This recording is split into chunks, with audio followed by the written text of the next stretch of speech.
Pierre était à Capharnaüm, et les collecteurs d'impôts, s'adressant à lui, lui dirent: Votre maître ne paie-t-il pas les 2 drachmes?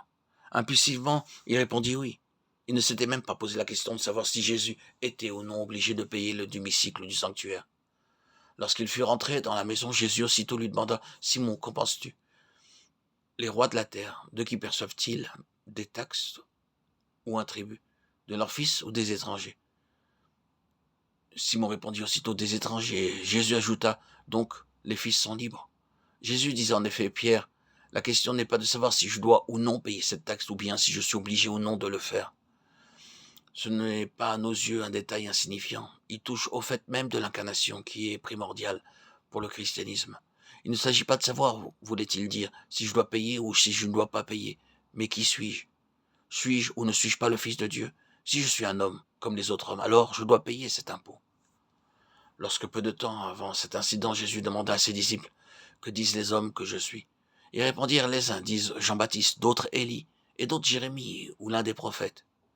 Oui, les hommes disent qu'il est un grand homme parmi les hommes, mais admettre simplement cela laisse cette question fondamentale sans réponse. C'est pourquoi Jésus, après avoir posé cette première question d'ordre général, demanda plus précisément à ses disciples: Mais vous, qui dites-vous que je suis? C'est là le point important. Simon-Pierre répondit: Tu es le Christ, le Fils du Dieu vivant.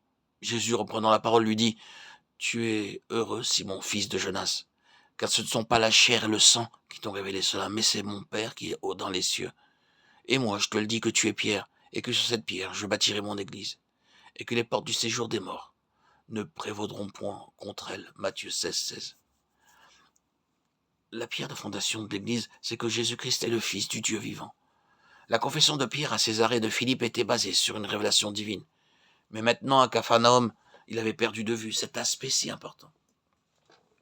Cette taxe d'un demi-cycle avait son origine à l'époque reculée de l'Ancien Testament, lorsque chaque mâle israélite ayant atteint la maturité versait cette somme en signe d'expiation. La question était donc celle-ci: Jésus était-il uniquement un Israélite parmi tant d'autres, ou n'était-il rien de moins que le Fils de Dieu?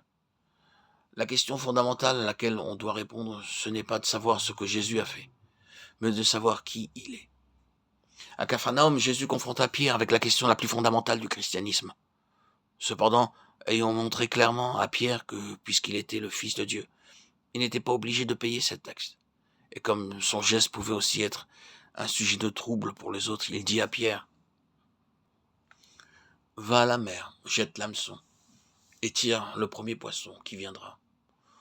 Ouvre-lui la bouche, et tu trouveras un stataire. Prends-le, et donne-le-leur pour moi et pour toi. Matthieu 17, 27. Nous voyons dans cela un autre principe qui nous est enseigné. Même lorsque notre position privilégiée nous libère de certaines obligations, nous ne devons pas nous en abstenir à cause des autres. La crainte ne doit jamais être le motif de l'abstention de nos privilèges spirituels. Mais nous devons quelquefois les mettre de côté, pour ne pas être une pierre d'achoppement pour les autres. Dans le cas que nous considérons, il était nécessaire pour le Seigneur d'arrêter Pierre, parce qu'il s'agissait d'un principe fondamental qui était en jeu. Mais lorsque Pierre comprit la leçon, le Seigneur a laissé faire les choses, afin de ne pas offusquer les autres.